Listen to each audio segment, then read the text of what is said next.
Saludos, soy Ernesto García Ureta. En esta charla me voy a referir a la citología del aparato respiratorio. La diversidad de las localizaciones de las lesiones pulmonares ha motivado la aparición de diversas técnicas de toma de muestras.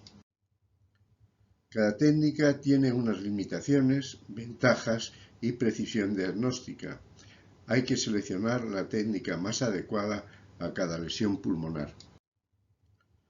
La citología del aparato respiratorio es de utilidad en el diagnóstico de procesos neoplásicos o de lesiones premalignas. Además, es de interés en la valoración de otras enfermedades pulmonares. Procesamiento general del material. La preparación de las muestras para el examen microscópico comprende tres fases sucesivas: extensión, fijación y tinción. La extensión se realiza en el laboratorio de citopatología por el técnico especialista, cuando no ha sido hecha por el clínico que ha obtenido la toma citológica. Los esputos y las muestras bronquiales contienen mucina, que es un excelente adhesivo, y las preparaciones se hacen por extensión directa del material sobre el porta. El principal objetivo de la fijación en citología es la preservación de los detalles morfológicos. Esto se puede obtener por la rápida inactivación de las enzimas celulares y la coagulación de las proteínas celulares. La buena fijación también evita la lisis celular por acción de las bacterias. El citopatólogo debe elegir la fijación óptima para la muestra en cada evaluación citológica. La tinción consiste en aplicar diversas combinaciones de sustancias colorantes a las extensiones previamente fijadas. En la imagen, listado de las muestras para el estudio citológico del aparato respiratorio. Muestras del tracto respiratorio superior. Las secreciones nasales, además de utilizarse para conocer patologías, se utilizan para valorar la presencia de eosinófilos en pacientes alérgicos. Las muestras pueden ser recogidas por hisopos de algodón. Las muestras de lesiones visibles y asequibles pueden ser obtenidas por cepillado. Los extendidos citológicos deben prepararse antes de que la muestra se seque. Muestras de faringe y laringe. Las muestras de la faringe y de la laringe se pueden obtener directamente del área sospechosa durante el examen clínico, usando espátulas de metal o de madera o de hisopo. Las muestras de laringe o la tráquea pueden obtenerse por aspiración ciega o por broncoscopia.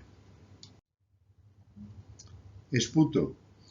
De cada paciente, estudiar 3 muestras separadas es lo adecuado para obtener un resultado diagnóstico más óptimo. Los esputos tomados después de estudios broncoscópicos producen una alta rentabilidad diagnóstica. Es de primordial importancia que las muestras de esputo contengan células del tracto respiratorio bajo. El esputo no permite localizar la lesión en el pulmón.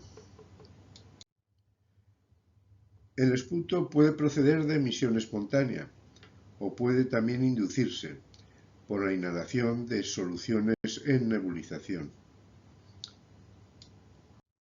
El esputo se compone predominantemente de sustancia mucoide, englobando elementos inflamatorios y células epiteliales.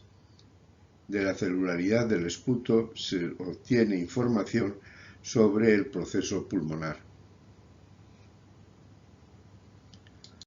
Para que el esputo sea considerado como muestra valorable, debe contener celularidad de vías respiratorias bajas, con presencia de macrófagos alveolares.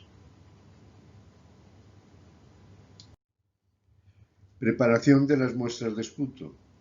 Se puede proceder con métodos distintos. En la lista los más habituales. Preparación directa de la muestra. Es un método simple y rápido, y probablemente el más utilizado. El número de extendidos influye en la probabilidad de obtener un diagnóstico correcto. Los extendidos deben ser preparados de áreas sanguinolentas, purulentas o decoloradas. Método de sacomano. La muestra se recoge en una solución de alcohol y propilenglicol. Se mezcla en un agitador. Se emulsiona la muestra. Se centrifuga o citocentrifuga y se preparan los extendidos citológicos. En la imagen, un agitador para homogeneizar la muestra. Licuefacción. Ofrece algunas ventajas sobre los extendidos citológicos. La licuefacción se puede obtener por diversos métodos. Se emplean sustancias químicas que actúan como agentes mucolíticos. Se obtiene un gran número de células. Citología en medio líquido. Con este proceder también se hace desaparecer la mucosidad de la muestra. La muestra es introducida en un medio de transporte especial que contiene sustancias conservantes y mucolíticas. Posteriormente se procesa con un dispositivo adecuado, obteniéndose una muestra monocapa, sin sangre, moco ni restos necróticos. En la imagen, un extendido sin mucosidad sobre un fondo limpio y aspecto de un porta con la circunferencia limitante donde está el extendido citológico con la citología en medio líquido.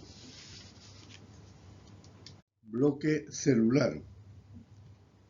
El método para su realización supone la fijación de la muestra. Después se incluye en parafina. Se procesa como si fuese una biopsia de tejido, haciendo cortes. En la imagen, cortes histológicos de bloques celulares. Muestras broncoscópicas. Este método permite la visión directa y la toma de muestras del tracto respiratorio.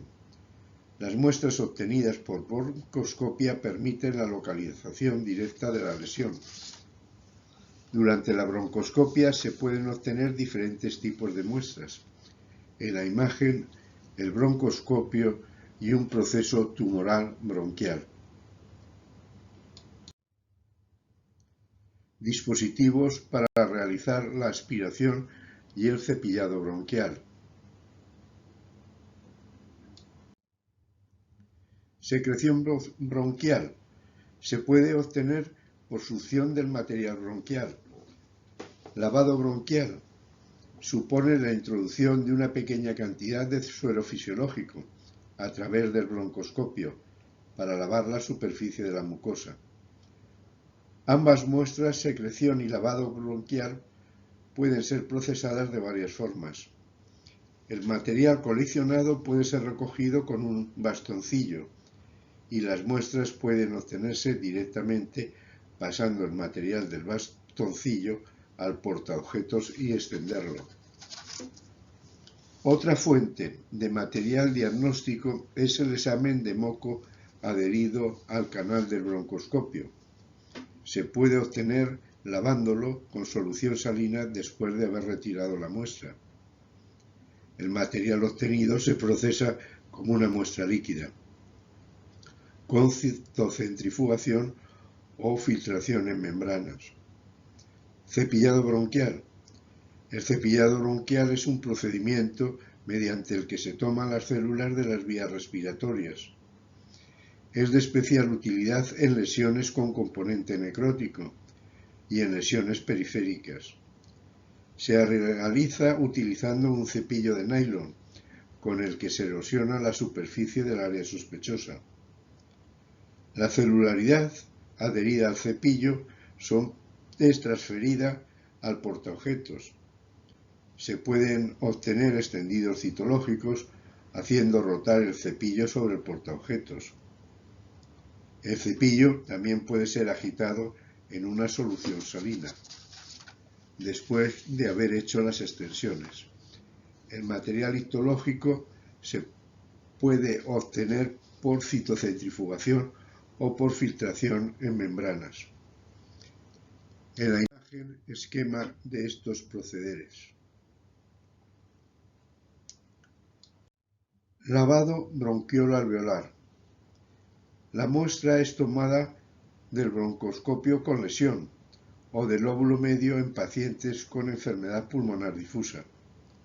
Se instila de 150 a 200 mililitros de solución salina estéril, de la que se recuperará aproximadamente la mitad de dicho volumen. Las muestras son preparadas como muestras líquidas. En el líquido obtenido hay que realizar el recuento celular total.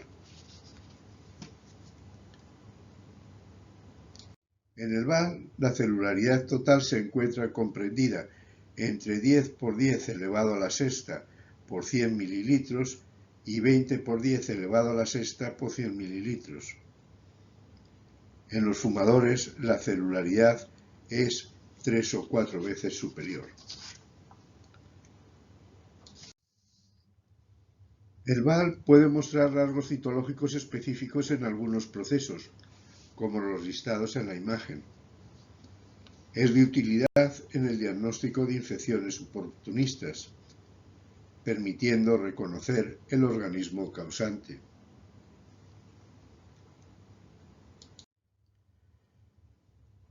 La imagen con la celularidad del recuento diferencial porcentual normal en el VAL. El recuento celular porcentual tiene importancia en el diagnóstico y estado de algunas enfermedades.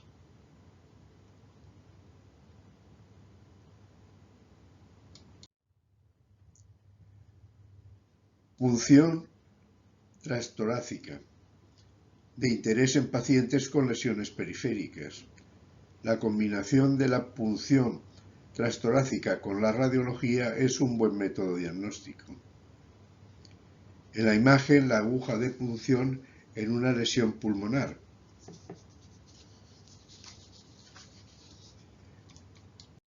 En la diapositiva, la descripción de la metodología de la punción.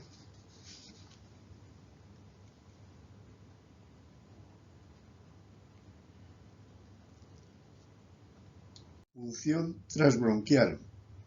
Es de utilidad en pacientes con mucosa normal y con presión extrínseca de la luz, y también para obtener material de lesiones endobronquiales necróticas. De utilidad en el estadiaje del cáncer de pulmón. En la imagen, las principales indicaciones de esta técnica.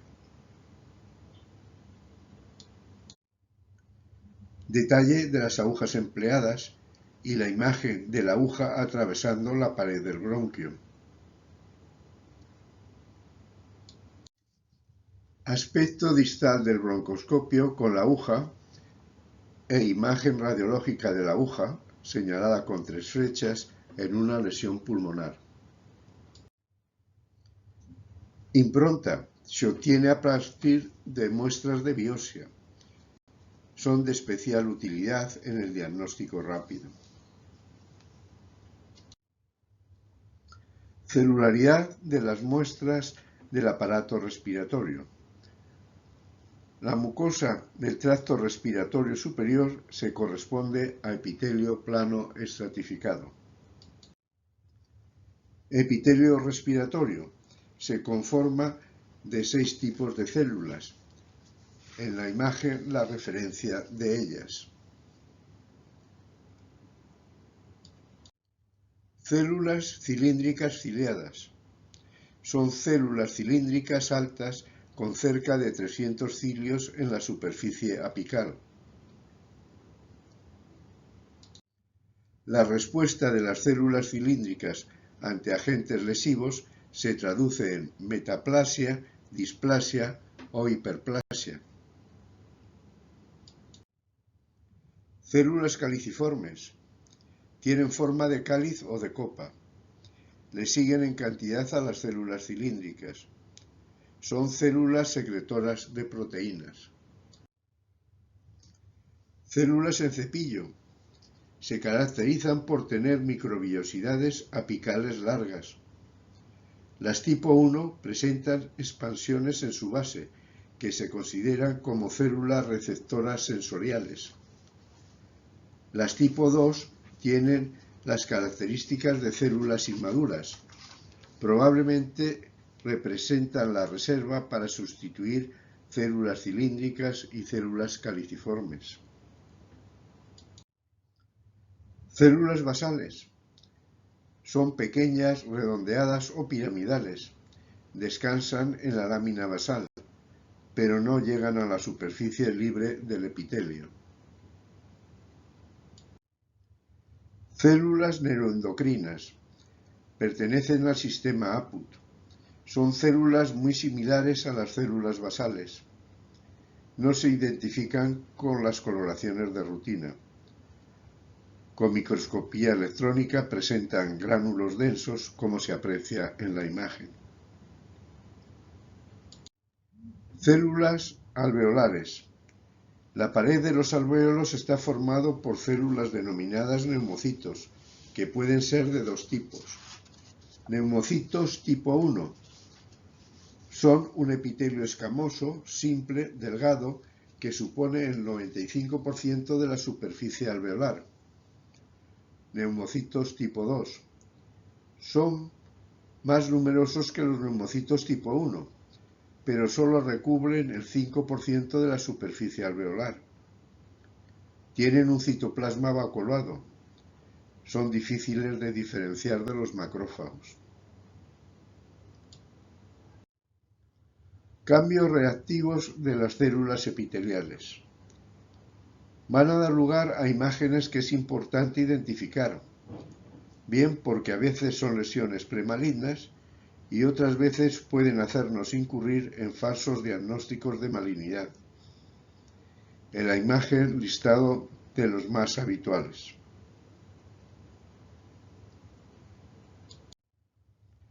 Algunos cambios observados en la mucosa bronquial como producto de la irritación dan lugar a hiperkeratosis, lo que proporciona la presencia de escamas anucleadas en las muestras citológicas. Reparación.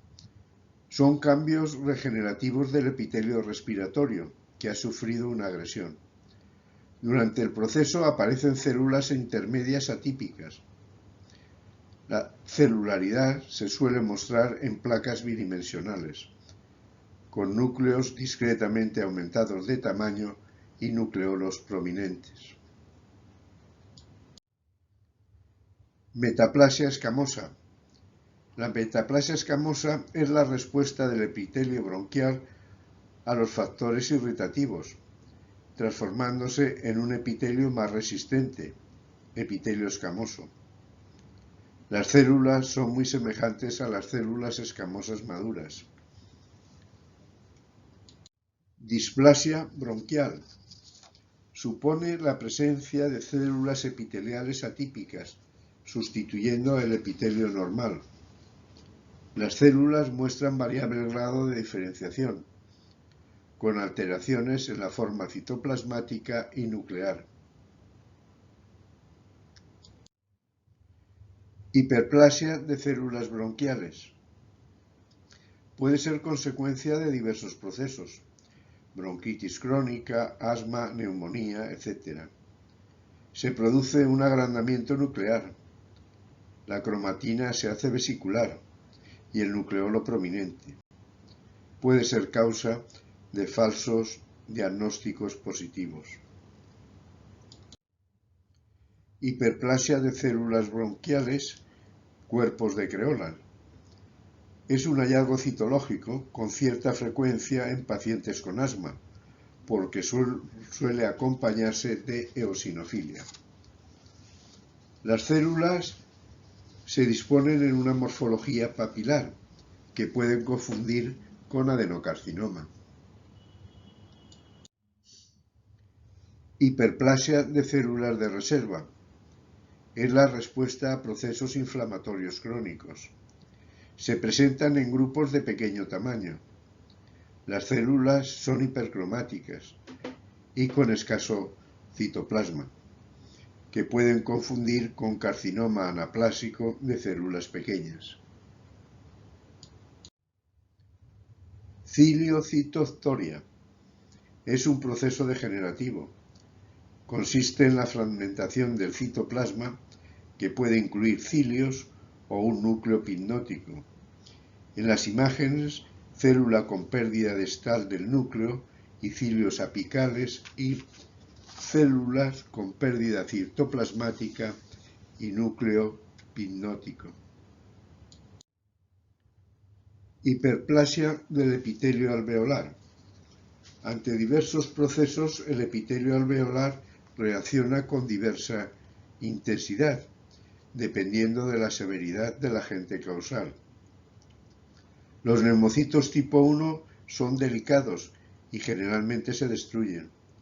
Los neumocitos tipo 2 son los progenitores de los neumocitos tipo 1 y responden a la injuria intentando la reparación y regeneración. Ello da lugar a la proliferación e hiperplasia e hipertrofia. Las alteraciones morfológicas pueden ser preocupantes, semejando procesos malignos. En la imagen, aspecto histológico y citológico de la hiperplasia.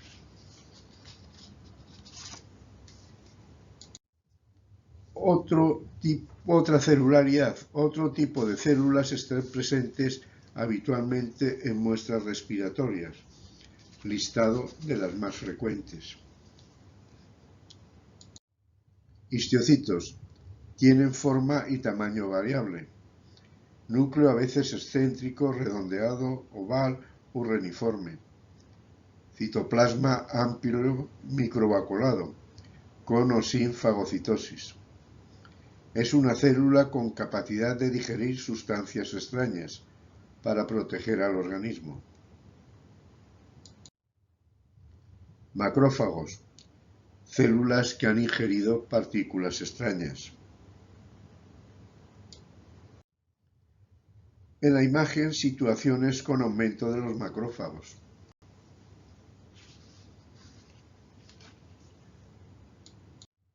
Lipófagos. Células que han ingerido material lipídico. Circunstancias con aumento de los lipófagos.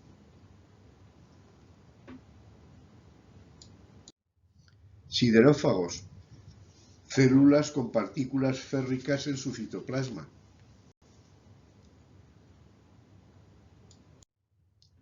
Procesos en los que está aumentado esta celularidad.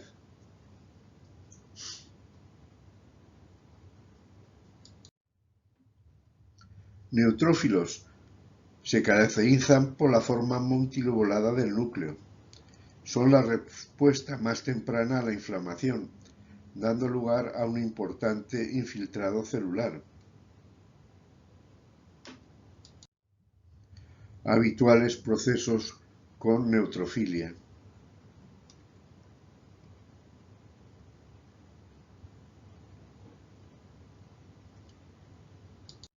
Linfocitos. Son células del sistema inmunitario. Son células redondeadas que presentan un gran núcleo esférico. La cantidad de citoplasma varía de escaso a moderado.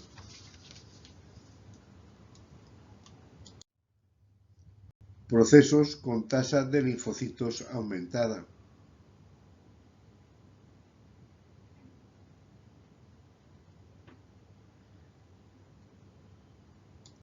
Eosinófilos. Participan en la respuesta inmune ante infecciones y en variedad de patologías inflamatorias y alérgicas. Es característico su núcleo bilobulado y la granulación citoplasmática.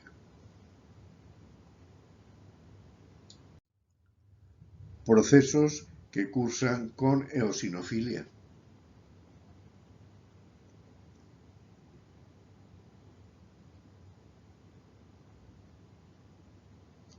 Basófilos. Son células del sistema inmunitario. Son un tipo de glóbulos blancos forma parte de los granulocitos.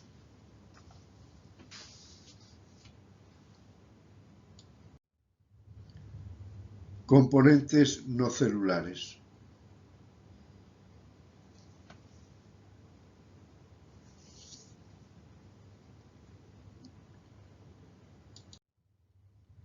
Mucina. Aparece como un fondo translúcido que se tiñe de forma variable.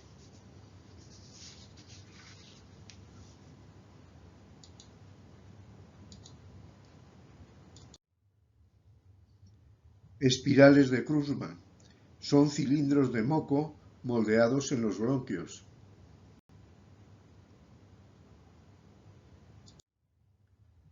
Amiloide. Material de naturaleza proteica. Es una sustancia amorfa, homogénea, hialina, rosada. Cristales de Charcot-Leyden. Se asocian a estados de eosinofilia. Son el resultado de la destrucción de los eosinófilos. Son delgados y puntiagudos en ambos extremos. Consisten en un par de pirámides hexagonales unidas por sus bases. Cuerpos de Samoma. Son calcificaciones bien circunscritas, formadas por colecciones redondeadas de calcio, constituidas por anillos concéntricos.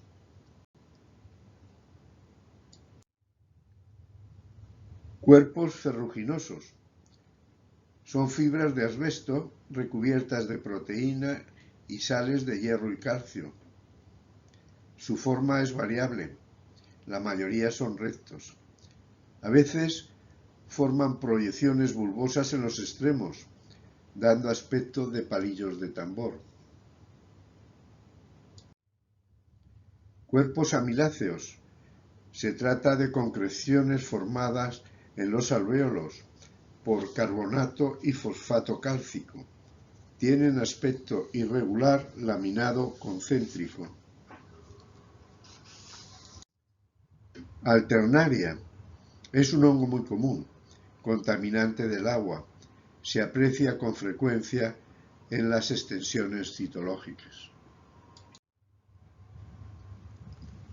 Imágenes de pólenes.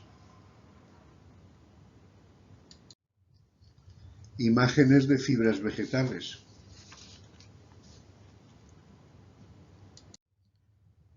Restos alimenticios. Contaminantes no etiquetados.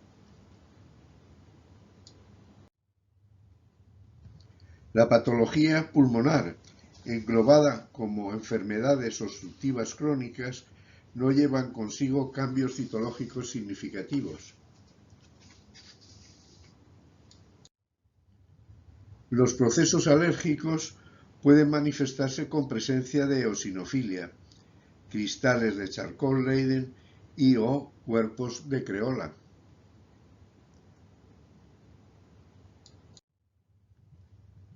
En los procesos granulomatosos como los listados en la diapositiva, pueden evidenciarse células gigantes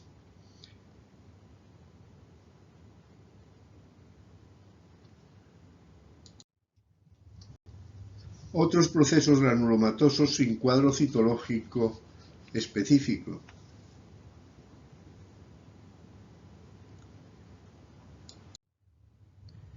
Las enfermedades pulmonales intersticiales no presentan cuadros citológicos específicos.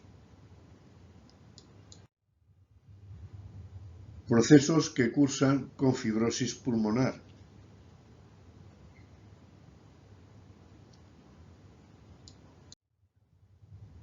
Procesos como la radiación o la quimioterapia dan lugar a agrandamiento celular con multinucleación.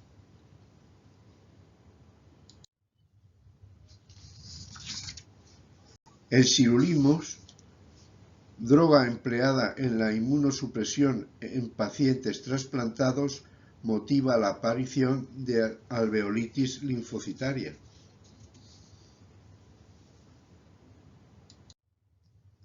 Bronquiectasia. Supone el ensanchamiento de los bronquios, lo que lleva consigo un aumento de las secreciones, que se acumulan y son un buen sustrato para infecciones. En la imagen, un bronquio dilatado con acúmulo de secreciones. Celularidad correspondiente a un proceso con bronquiectasia. Amiloidoma. Es un proceso poco común. Se produce cuando una proteína, que normalmente no existe en el cuerpo, es sintetizada a partir de varios tipos de proteínas diferentes. Se acumula en el pulmón e interfiere su normal funcionamiento. En la imagen, corte histológico del pulmón con densos depósitos de amiloide y aspecto citológico de la sustancia amorfa acelular de tonalidad sonrosada. Microlitiasis alveolar.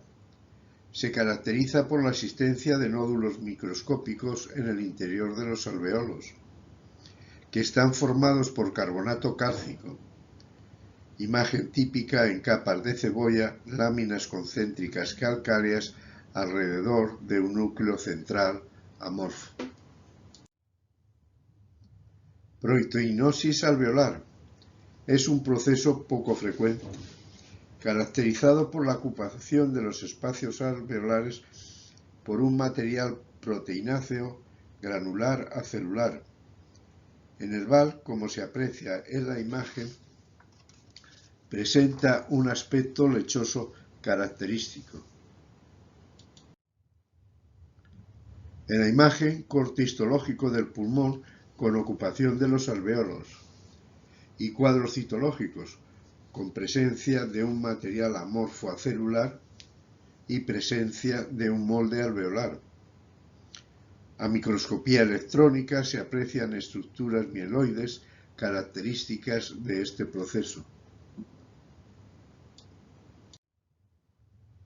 Histiocytosis X. Se caracteriza por la proliferación de células de Langerhans o histocitos X. Se asocia con pacientes fumadores. En la imagen, la histología del proceso, con una población celular histiocitaria. Detalle de los histiocitos con microscopía óptica y con microscopía electrónica, con los característicos cuerpos de Bidberg.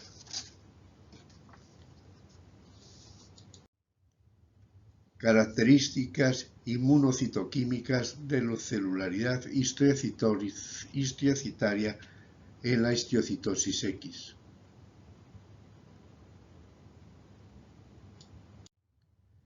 Infecciones bacterianas. La mayoría de las infecciones bacterianas no producen cambios citopáticos específicos. En algunos casos puede ser de ayuda para cierto tipo de infecciones, tales como los listados en la imagen. Tuberculosis. La tuberculosis pulmonar es una importante enfermedad causada por el Mycobacterium tuberculosis. En la imagen histológica, la lesión granulomatosa, con una zona central con necrosis, bordeada de histiocitos epitelioides, acompañado de células multinucleadas y una zona periférica con linfocitos.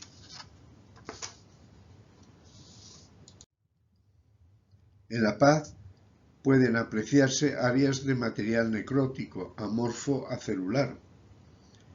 En muestras puede apreciarse células epitelioides con morfología fusiforme, como se evidencia en la imagen. En el agregado celular también es posible apreciar células gigantes tipo Langhans. La micobacteria no es visible con las tinciones de Papanicolau o de hematoxilina eosina. En la imagen puesta de manifiesto con la tinción de Chill, como estructuras bacilares rojizas. Actinomyces. La presencia de actinomyces en muestras citológicas puede ser consecuencia de contaminación, ya que es un agente habitual en la orofaringe. En la afectación pulmonar se muestra como pequeños o grandes abscesos. En los extendidos citológicos se aprecia como masas irregulares, basófilas, rodeadas de filamentos en la periferia. Nocardia. Son bacterias que presentan morfología filamentosa, con aspecto de cuentas de 0,5 a 0,1 micra de diámetro y de 10 a 20 micras de longitud, con ramificaciones en ángulo recto. El extendido citológico puede mostrar un importante sudado inflamatorio, donde es difícil de apreciar las bacterias. Legionella es una bacteria no encapsulada, de forma variable, de cortos cocobacilos a formas filamentosas. El organismo es difícil de visualizar. Procesos virales. Las infecciones virales del tracto respiratorio son muy comunes, en especial en la edad pediátrica. En la imagen, los procesos pulmonares virales más frecuentes. En contraste con las neumonías debidas a bacterias, algunas infecciones virales pueden motivar cambios citopáticos, que dan indicación sobre el agente causal y proporcionan un diagnóstico preliminar rápido, evitando un retraso en el tratamiento. Los cambios citopáticos que producen presentan un amplio espectro. Los cambios no específicos incluyen estos aspectos.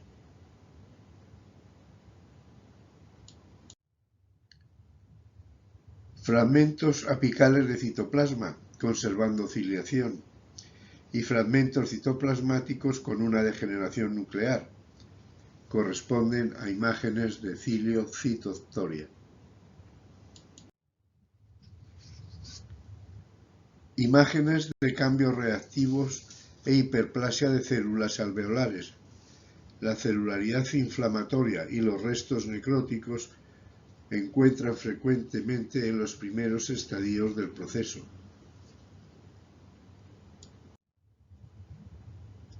Los procesos citopáticos son específicos para algunos virus. En la imagen, listado de los más habituales.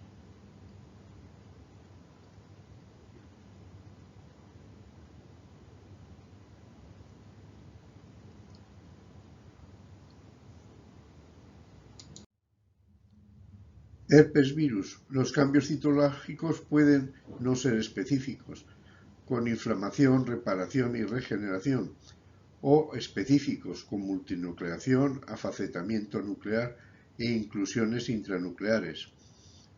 Cortistológico de una biopsia con técnicas de inmunohistoquímica mostrando la infección por el herpes y presencia de una célula multinucleada correspondiente a un proceso por herpes virus. Imágenes citopáticas correspondientes a herpes. Multinucleación, afacetamiento nuclear, marginación de la cromatina, grandes inclusiones intranucleares eosinófilas.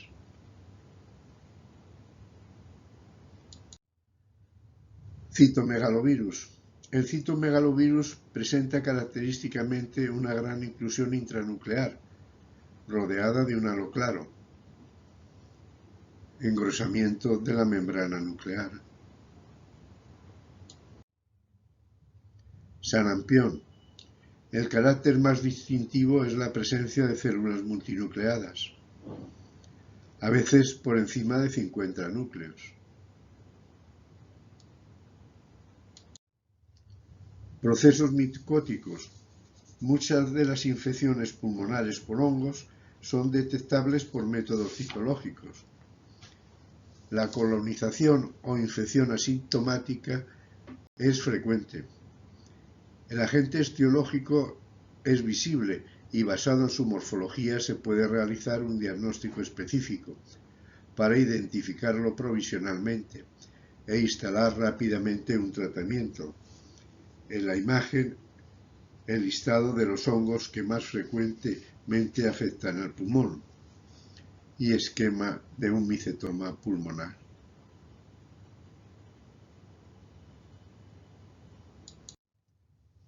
Aspergillus. En la afectación del aparato respiratorio, los signos y la gravedad de los pacientes varían mucho. Suele colonizar cavidades pulmonares preexistentes. En la imagen con las tinciones de Myglum valginsa y plata. El Aspergillus es un hongo filamentoso formado por hifas tabicadas de 7 a 8 micras de diámetro, con ramificaciones en ángulos de 45 grados.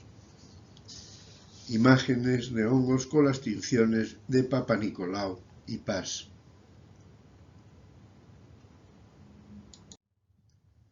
Cándida albicans. La candidiasis exclusivamente pulmonar es rara.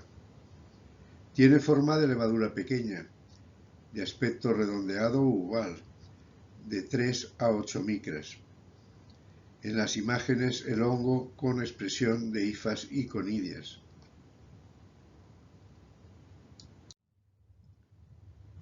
La cándida como hongo filamentoso es largo con ramificaciones, como se aprecia en la imagen con las tinciones de Papanicolau y Paz.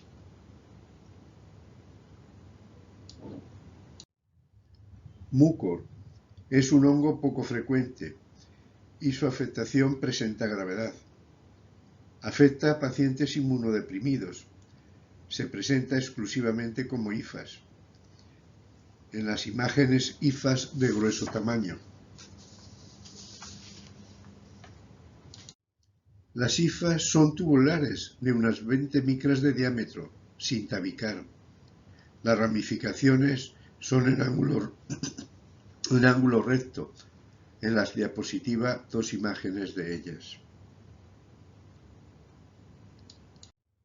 Criptococo es un hongo levaduriforme de forma redondeada, de variable tamaño, de 4 a 15 micras. Tiene una gruesa capa de mucopolisacáridos que la protegen de la fagocitosis. En la imagen muestras teñidas con tinta china. Son frecuentes las figuras de gemación, con cuello estrecho entre la madre y la hija, como se evidencia en la imagen con las tinciones de Papanicolau y plata. Histoplasmosis es una infección fúngica frecuente. La mayoría de las infecciones son asintomáticas y se resuelven espontáneamente. El hongo persiste en forma de levadura en los macrófagos. Aparece como pequeñas gotas en los citoplasmas de histiocitos. El organismo extracelular es muy difícil de identificar. Torulosis glabrata es un hongo levaduriforme que no produce hifas. Se presenta en forma de esporas individuales, ovaladas, similares a las de la cándida, pero de menor tamaño. La gemación es multilateral. En la imagen, dos muestras de ello. Parásitos pulmonares. Un creciente número de parásitos está siendo diagnosticado en material respiratorio. El más frecuente de ellos es el Pneumocystis jirovecii. El Pneumocystis jirovecii es un protozoo. Se ha descrito como una complicación de SIDA. En la tinción de Papanicolau es difícil de identificar porque tiñe débilmente. Su presentación típica es en masas amorfas en la que se puede apreciar pequeñas estructuras redondeadas o en copa de 4 a 6 micras. La identificación es importante, ya que hay dificultades para su cultivo, y la introducción de un tratamiento efectivo ha destacado la necesidad de su diagnóstico. Aspecto general con las tinciones de Papa Nicolau, Paz y Plata.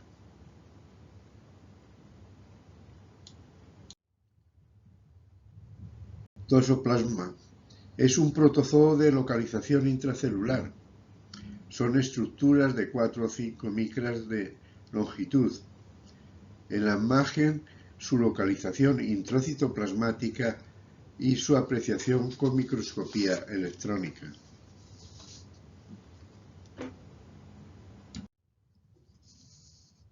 Strongyloides stercolaris. La infección pulmonar se produce cuando la larva emigra del espacio intestinal a vasos sanguíneos y penetra en los espacios alveolares. Es una larga filiforme de 400 a 500 micras de longitud. En la imagen, aspecto de la larva. Filarias. Es un parásito común en países tropicales. Puede ser identificada en muestras celulares como estructuras filiformes curvadas con discreto núcleo. El extendido citológico generalmente se acompaña de significada eosinofilia. Imágenes de ellas. Equinococo es una enfermedad endémica.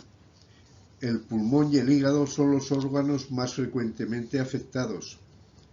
Desarrollan quistes hidatídicos y su punción está contraindicada por el riesgo de anafilaxia.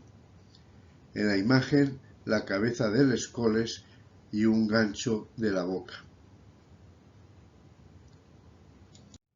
Entamoeba histolítica. Como afección pulmonar es muy infrecuente. En la imagen, 2 de ellas, con las tinciones de Papa Nicolau y Myglumba ginsa. Tumores pulmonares. Pseudotumor inflamatorio. Se presenta como una lesión nodular de tamaño variable. Tiene mayor incidencia en adultos jóvenes. Compuesto por una mezcla variable de colágeno y celularidad inflamatoria. Se le considera un proceso reactivo. En la imagen, corte histológico de este tumor. Cuadro citológico con celularidad inflamatoria polimorfa inespecífica. Amartoma. Es una lesión pulmonar benigna, poco frecuente, más habitual en mujeres. La lesión pulmonar está bien delimitada. La imagen con el aspecto histológico.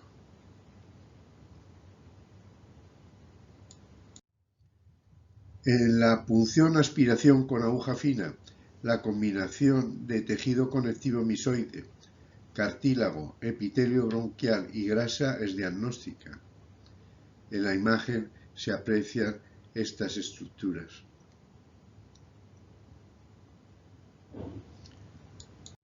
Carcinoide. Tumor constituido por células neuroendocrinas. Presentan bajo grado de malignidad. Constituye el 1% de los tumores pulmonares. Tiene predominancia por las mujeres. En el 85% aparecen en los bronquios principales. Muestra una celularidad monomorfa. En la imagen, corte histológico con una proliferación celular monótona.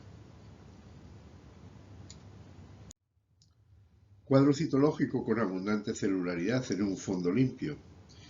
Celularidad en forma aislada. Celularidad monomorfa, redondeada u oval.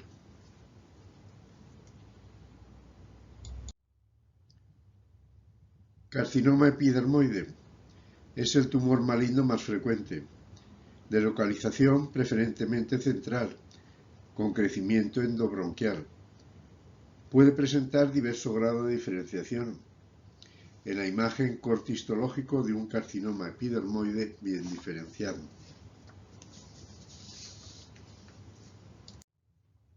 Las características citológicas varían mucho según el grado de diferenciación. En la imagen, un fondo inflamatorio hemorrágico con un colgajo epitelial maligno. y un grupo de células malignas con morfología fusiforme. Grupo de células irregulares con superposición celular con atipia marcada y células con marcada anisocariosis y acidofilia citoplasmática.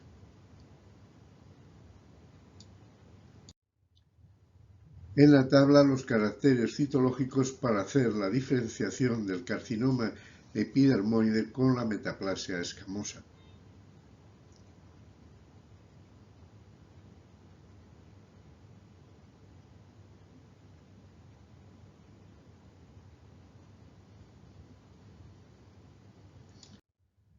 Adenocarcinoma es un tumor glandular maligno. Su patrón puede ser variable: tubular, papilar, acinar o sólido. En la imagen, corte histológico de un adenocarcinoma con patrón tubular.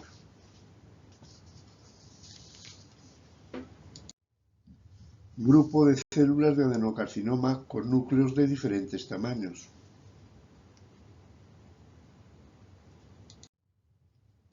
Grupos de células con marcada atipia y nucleolo evidente.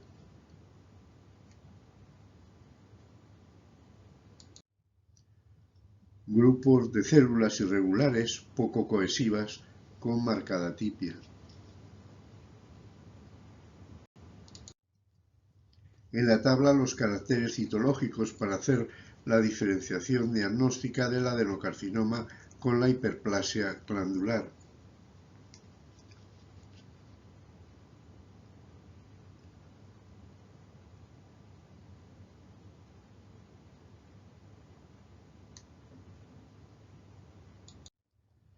Carcinoma de células grandes. Tumor poco frecuente, con alto grado de malignidad. No presenta diferenciación glandular, ni escamosa, ni pertenece al grupo de OASL. Está constituido por células grandes, con amplios citoplasmas bien diferenciados, con núcleos grandes y nucleolos prominentes. En la imagen, corte histológico de este tumor. Celularidad poco cohesiva, de gran tamaño, polimorfa.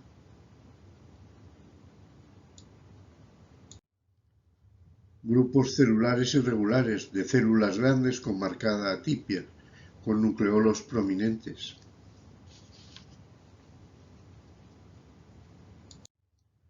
Adenocarcinoma bronquiolo-alveolar. Presenta un patrón morfológico formado por células epiteliales cilíndricas creciendo sobre las paredes alveolares. Tiene una localización periférica.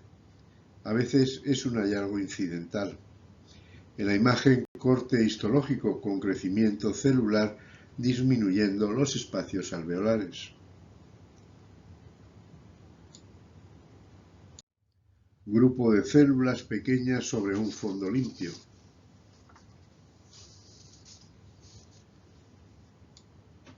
Células pequeñas regulares con núcleos poco atípicos y nucleolos prominentes.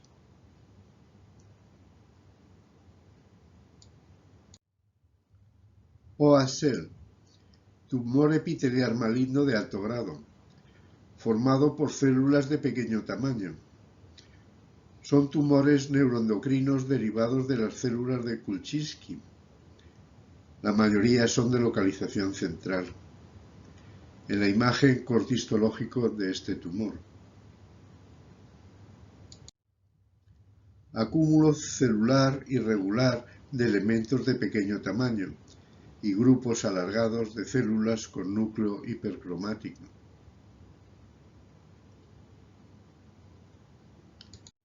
Células pequeñas hipercromáticas con disposición en fila india.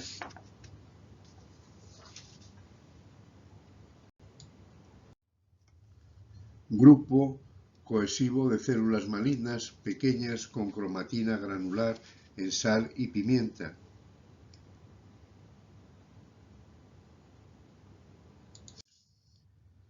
En la tabla, recogido los principales caracteres citológicos de los tumores pulmonares.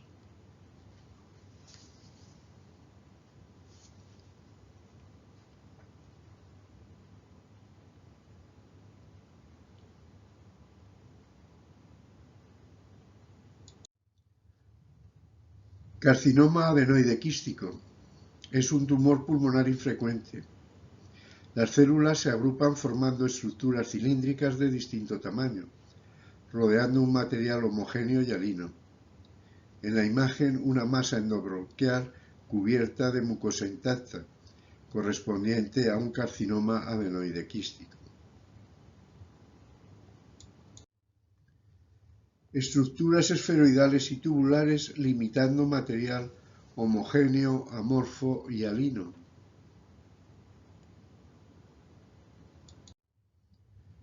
Se trata de células uniformes de tamaño pequeño con núcleo redondeado u oval.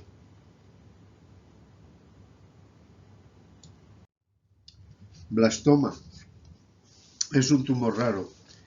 Se origina a partir de las células inmaduras que no han completado el proceso de maduración tisular. Presenta un componente epitelial y un componente mesenquimal.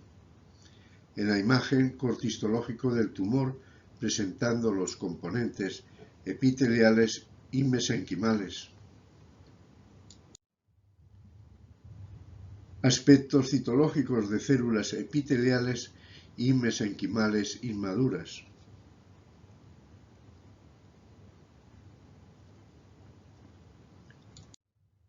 Sarcoma de Kaposi. Es un tumor vascular causado por el virus herpes tipo 8. Se origina en las células endoteliales. Suele darse en personas con sistema inmunitario debilitado. En la imagen, corte histológico de este tumor con una proliferación de estructuras vasculares irregulares, limitadas por células fusiformes atípicas con núcleo hipercromático.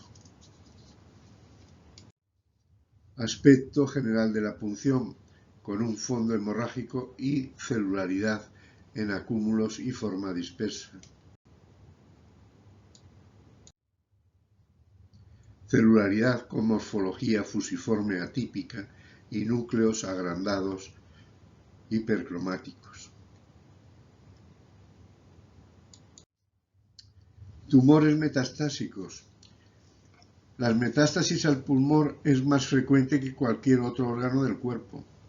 Virtualmente cualquier tipo de tumor de cualquier parte del cuerpo puede metastatizar al pulmón, aunque hay ciertos tipos de tumores que tienen mayor tendencia. En la imagen, la citología de las metástasis de un carcinoma de próstata.